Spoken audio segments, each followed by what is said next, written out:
할렐루야. 주 예수의 은혜와 평강이 있을지어다. 오늘 말씀의 제목은 지난주와 같이 보라 내가 새 일을 행하리라. 다 같이 따라서 합니다. 보라 내가 새 일을 행하리라.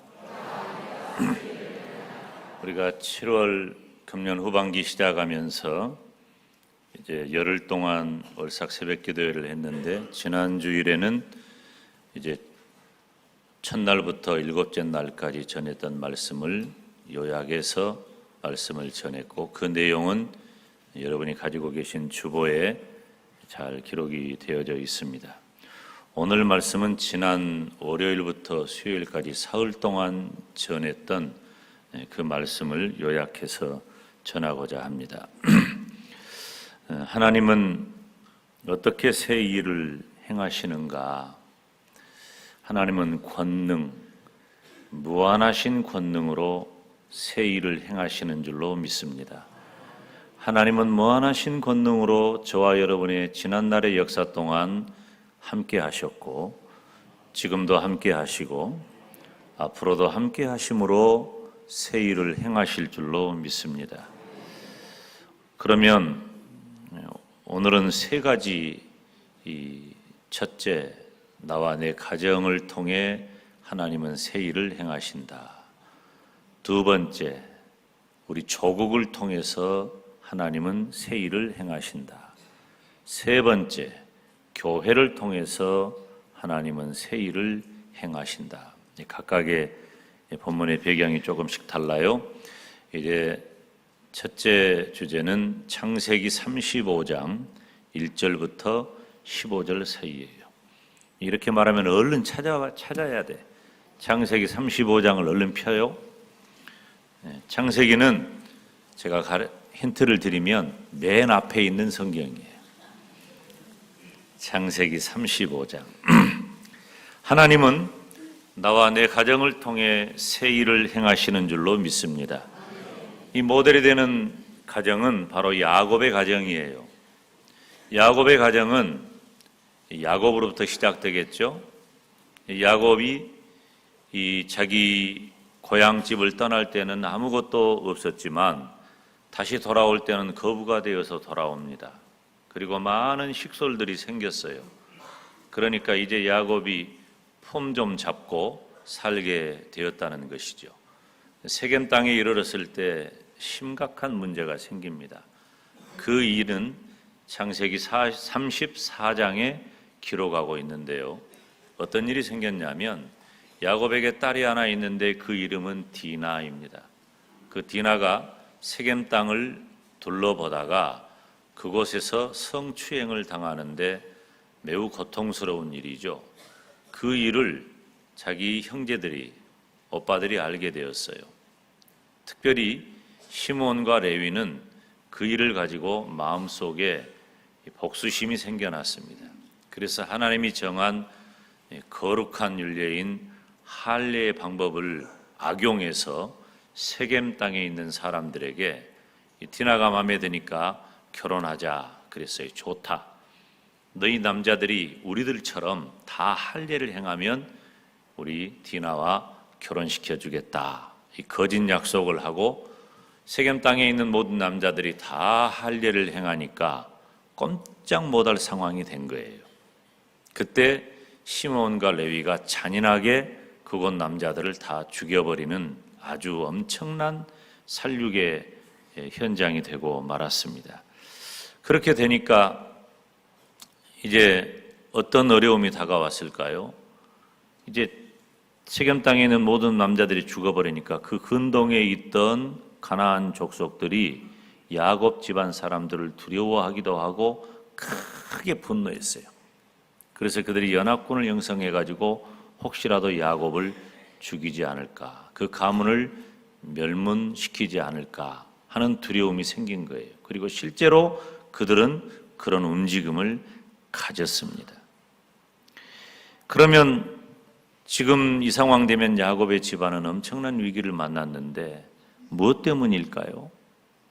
디나가 조숙하게 집안에 있지 왜 돌아다니다가 어려움을 만났을까? 그렇더라도 그렇게 잔인하게 죽여야 했을까? 이 문제일까요?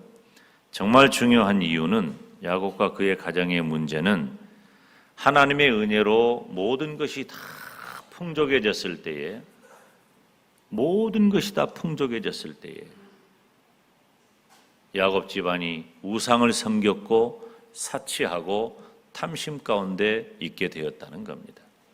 원래는 야곱이 혈혈단신 홀로 자기 집을 떠나가지고 외삼촌 라반의 집을 향하여 갈 때에는 아무것도 없었어요.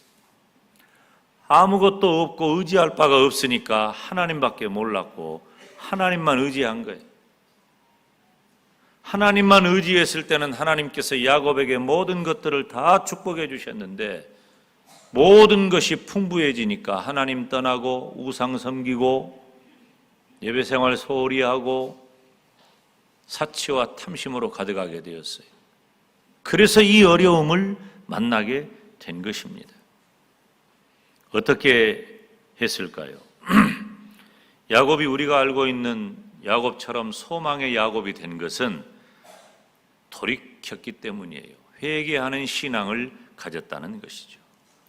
여러분, 저와 여러분의 가정이 하나님께서 새 일을 행하기를 원하신다면 회개하는 신앙을 가지시기를 바랍니다. 중요해요. 잘못할 수 있어요. 안 하면 좋지만 우리는 연약해서 실수하고 죄를 지을 수 있어요. 죄 안 지으면 너무 좋지. 그런데 그럴 수 있어요. 그러나 그렇다 할지라도 회개하는 신앙을 갖는 것은 너무나도 중요해요. 창세기 35장 2절부터 4절 말씀을 우리가 다 같이 읽습니다. 시작. 야곱이 이에 자기 집사람과 자기와 함께한 모든 자에게 이르되 너희 중에 이방 신상을 버리고 자신을 정결케 하고 의복을 바꾸라. 우리가 일어나 베델로 올라가자. 나의 환난 날에 내게 응답하시며 나의 가는 길에서 나와 함께하신 하나님께 내가 거기서 단을 쌓으려 하노라 하매 그들이 자기 손에 있는 모든 이방 신상과 자기 귀에 있는 고리를 야곱에게 주는지라. 야곱이 그것을 세겜 근처 상수리 나무 아래 묻고. 아멘. 회개하는 신앙을 가졌어요. 잘못했던 것을 돌이키는 거죠. 여러분, 우리는 죄의 자리에 머물러 있으면 안 돼요. 말씀드렸듯이 우리는 잘못할 수 있어요. 연약하기 때문에, 우리가 육체를 가지고 있기 때문에 잘못하고 실수할 수 있어요. 그러나 중요한 것은 그 자리에 머물러 있으면 안 된단 말이야. 빨리 빠져나와야 돼요. 회개해야 돼요. 회개라고 하는 것은 돌이켜서 다시는 그 죄를 짓지 않는다는 말이에요. 죄는 무서운 겁니다. 여러분, 죄를 무서워하지 않으면 안 돼요. 죄를 무서워해야 돼요. 고통스럽고 잔인한 열매로 가득한 것이 죄이기 때문이에요. 죄는 나와 내 집을 멸망의 길로 인도하고 맙니다. 성경에도 범죄한 사람들이 얼마나 많이 있습니까? 다윗도 그랬고 베드로도 그랬잖아요. 다윗도 범죄하였고 베드로도 예수님 부인하는 죄를 지었잖아요. 그런데 그들이 어떻게 했습니까? 범죄했다 할지라도 그들은 회개한 다음에 하나님의 은혜를 체험했고 다시 큰 일을 이루는 위대한 인물이 된 줄로 믿습니다. 회개하는 신앙 가지시기를 주님의 이름으로 축원합니다. 그리고 두 번째는 예배 신앙이에요. 최고의 믿음은 예배입니다. 여러분, 예배를 소중히 여기시기를 바랍니다. 구약 신앙의 최고봉은 아브라함이잖아요. 아브라함은 두 가지예요. 첫째는 순종했고 둘째는 예배 드린 거예요. 아브라함은 가는 곳마다 단을 쌓았어요. 언제나 그랬고 어디서든지 그랬습니다. 예배 신앙이에요. 하나님을 예배하는 아브라함을 하나님께서는 축복하셔서 아브라함과 이삭과 야곱의 하나님이라고 하는 위대한 호칭을 주셨잖아요. 얼마나 감격스러운 일입니까? 예배가 중요한 것입니다. 예배 신앙이 우리가 기억하는 아브라함 되게 한 것입니다. 야곱은 예배 신앙을 회복한 거예요. 베델로 올라가자. 우리가 거기서 단을 쌓자. 예배 신앙을 회복한 거예요. 마틴 루터는 주의를 지키는 것이 천국 가는 훈련이라고 했습니다. 여러분, 주의를 소중히 여기시기를 바랍니다. 예배를 소중히 여기시기를 바랍니다. 주일은 주님의 날이에요. 내 날이 아니야. 모든 날이 다 주님의 날이지만 특별히 주일을 구별해서 대표적으로 이 날은 주님의 날이라고 주님을 예배하고 주님을 찬양하고 주님께 기도하는 일에 전혀 힘써야 합니다. 딴 것 하면 안 돼요. 우리가 요즘은 여행 많이 가고 우리 교회 식구들도요, 부득이하게 여행 가는 분들이 많아요. 외국에 체류하는 분들이 많아. 저도 외국에 가는 기회가 있으면, 저는 근데 미국이나 유럽이나 이렇게 멀리 가면 몰라도 가까운 데 있으면 거의 돌아옵니다. 심지어 돌아왔다가 다시 갈 때도 있어요. 제가 광주에 있을 때 이제 제가 SC 학생 대표 간사를 했는데 그때 2주간이에요. 금요일 날 돌아와가지고 주일 지키고 다시 월요일 날 또 갔어요. 돈은 더 들고 힘들기는 했지만은 주일을 본교에서 지켰다는 내 마음의 기쁨이 참 충만했어요. 여러분, 주일을 소중히 여기시기 바랍니다. 예배를 소중히 여기시기를 바랍니다. 여러분, 우리 가정에 어떤 문제 있습니까? 야곱처럼 우리 집안이 다 망해버리고 다 죽어버릴 그런 상황이 있습니까? 혹시 우리의 마음이 무너진 일이 있습니까? 바꿔야 돼요. 바꿔야 돼요. 우리 엄마가요, 집안이 망하고 힘들고 어머니 혼자 어린 남매를 양육하려고 하니까 참 힘들어. 근데 우리 어머니가 이제 그때면 이렇게 한잔 하시고 어머니가 부르는 몇 가지 노래가 레파토리가 있어요. 엄마 구름 애기 구름 다 같이 가는데 아빠는 어디 갔나. 꼭 엄마 처지를 노래하는 거냐. 어디서 살고 있나 우는 거예요. 몇 가지 노래 있어요. 저요 연분홍 치마가 봄바람에 이날리더라.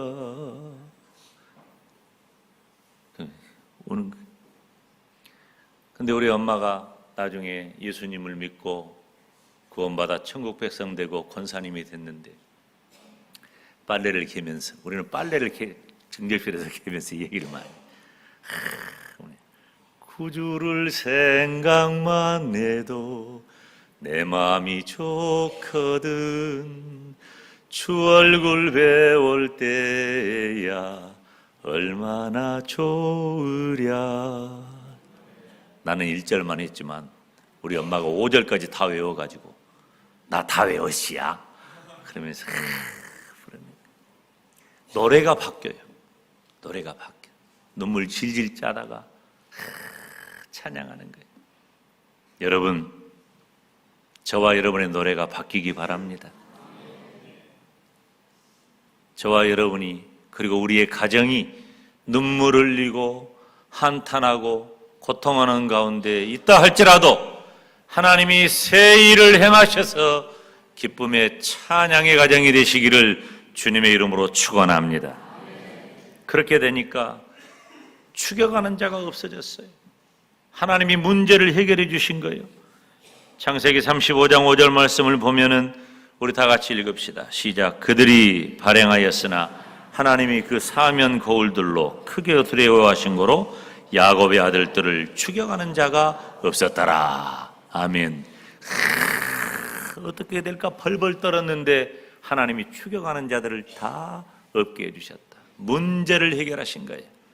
하나님이 저와 여러분의, 그리고 우리 가정의 문제 해결하시기를 주님의 이름으로 축원합니다.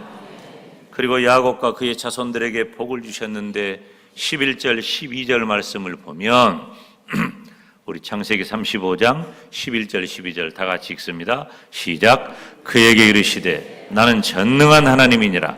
생육하며 번성하라. 국민과 많은 국민이 내게서 나고 왕들이 내 허리에서 나오리라. 내가 아브라함과 이삭에게 준 땅을 내게 주고 내 후손에게도 그 땅을 주리라. 아멘. 야곱과 그의 가정은 위기가 해결되었을 뿐만 아니라 하나님의 축복을 되찾았어요. 사랑하는 여러분, 하나님께서 나와 내 가정에 새 일 행하시기를 주님의 이름으로 축원합니다. 두 번째로 하나님은 나의 조국을 통해서 새 일을 행하십니다. 그 성경은 느헤미야서 1장입니다. 느헤미야서 구약 성경 727쪽이에요. 느헤미야서 1장을 보면 느헤미야라고 하는 인물이 나오는데, 이 느헤미야는 바벨론에 포로 잡혀가 가지고 그곳에서 살던 사람인데, 그가 왕궁의 높은 관리가 돼요. 개인적으로 성공한 거예요. 출세한 거예요. 개인의 삶은 잘 살게 되었다는 겁니다. 그런데 조국 이스라엘에서 들려온 이야기가 있는데, 성전도 해파돼 버리고 성벽도 무너져 버리고 그런 소식들이 들려와요. 백성들은 유리하는 양처럼 뿔뿔이 흩어져 버리고 조국 이스라엘이 멸망 가운데 있어서 엄청난 고통을 당한다. 그 소식을 들은 거예요. 자기는 등 따숩고 배부르고 잘 먹고 잘 살고 있지만은 자기 조국을 생각하니까 마음에 슬픔과 고통이 있었어요. 여기 보니까 느헤미야는 자기 조국을 생각했다고 말이에요. 2절 말씀 보면 조국 이스라엘에 대해서 느헤미야는 관심을 갖고 생각을 한 거예요.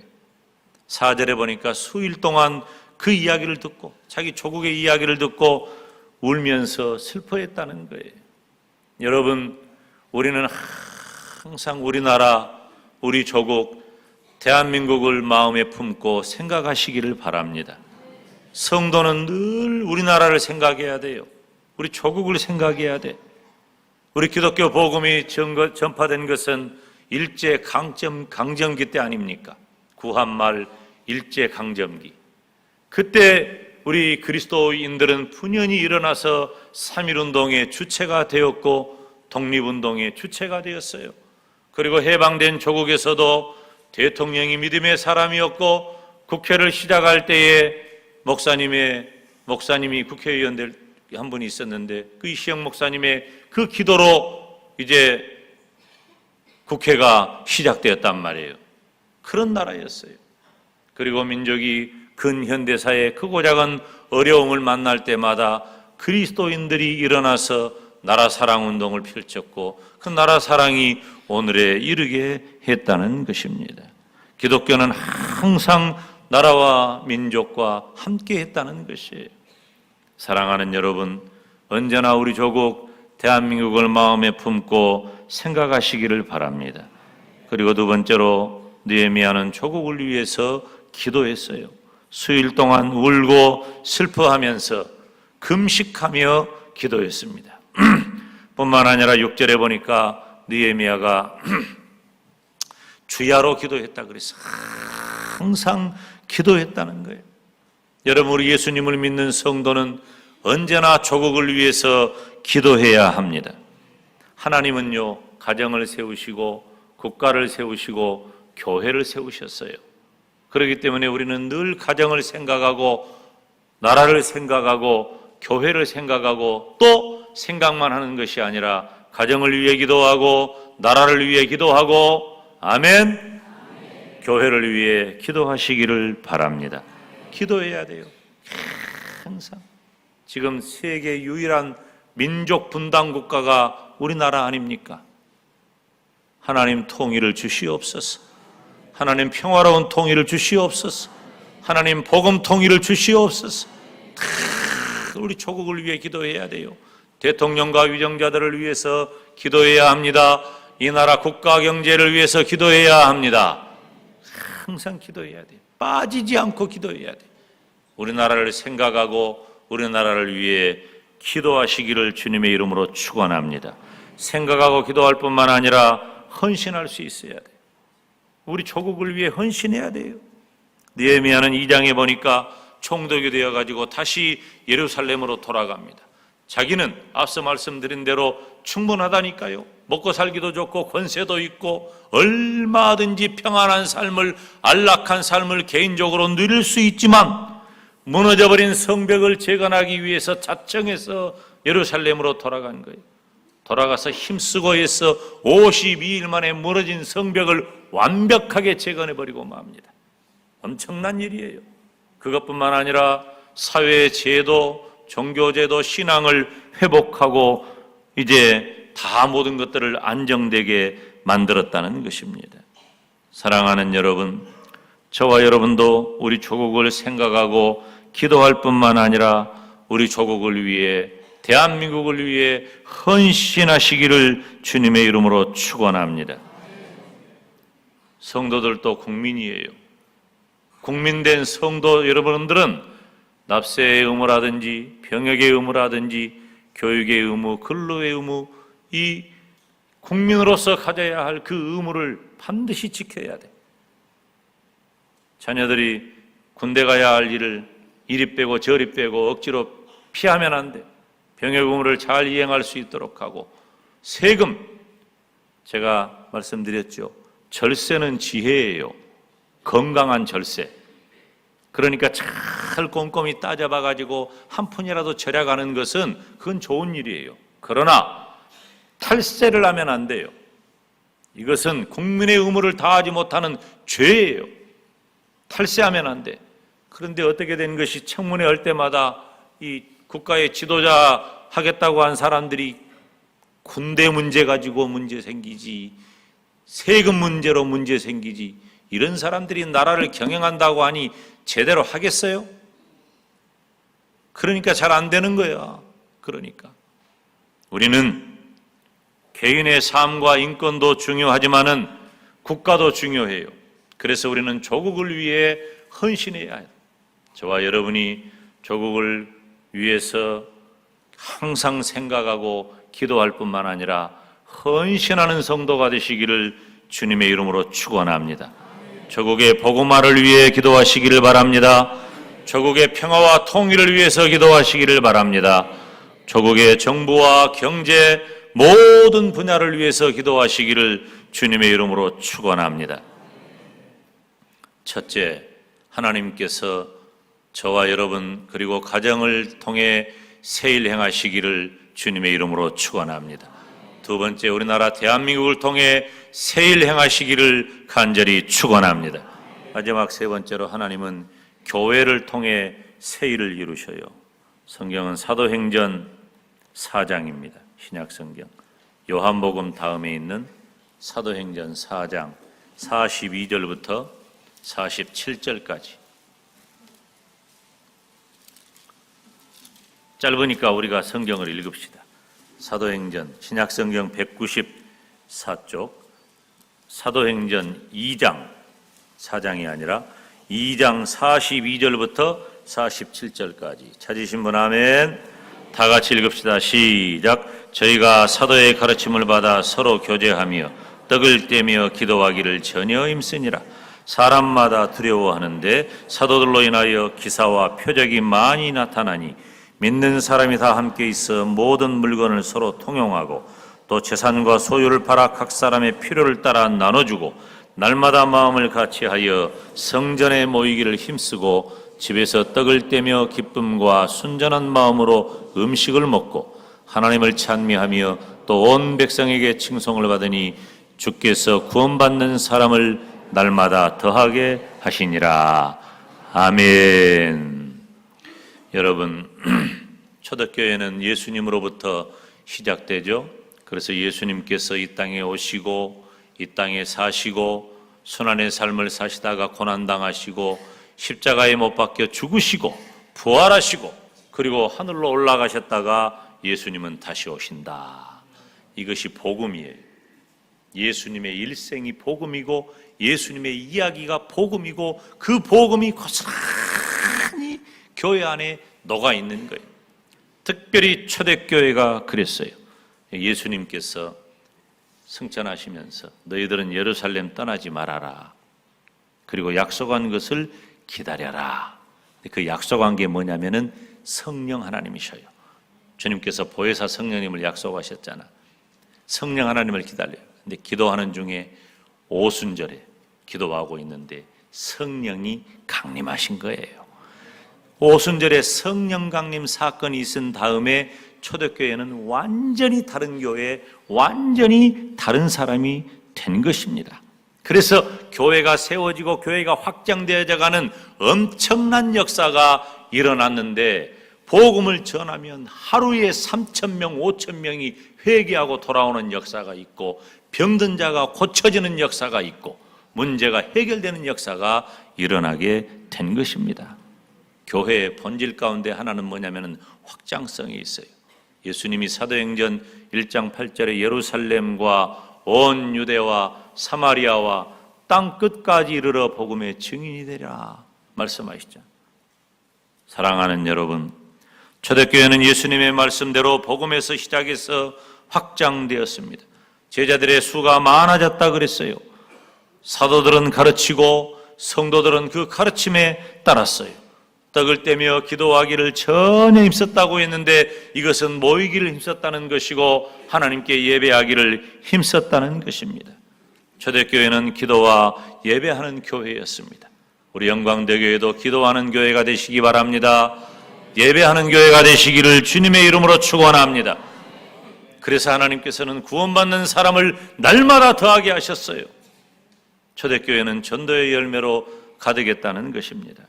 사랑하는 여러분, 초대교회가 기도와 예배 그리고 전도하는 교회였던 것처럼 우리 영광대교회도 기도하는 교회, 예배하는 교회, 전도하는 교회가 되시기를 주님의 이름으로 축원합니다. 한국교회는 놀라운 교회예요. 기독교 2000년 역사 가운데 한국교회 같은 이런 교회는 없었어요. 엄청난 부흥의 역사를 이룬 거예요. 그런데 100년 동안 세계 교회가 놀랄 만한 부흥과 성장을 이루었던 한국교회가 갑작스럽게 냉각기가 와버린 거예요. 마치 지구의 역사 가운데 빙하기가 와가지고 모두 다 죽어버린 것처럼 그런 일이 온 거예요. 그러니까 지금 한국교회가 안 되는 게 뭐예요? 그렇게 열심히 했던 기도가 안 되고, 그렇게 열심히 했던 예배 생활이 안 되고, 그렇게 열심히 했던 전도가 안 되는 거예요. 한국교회가 제일 잘 되었던 게 기도, 예배, 전도인데 지금 제일 안 되는 게 기도, 예배, 전도예요.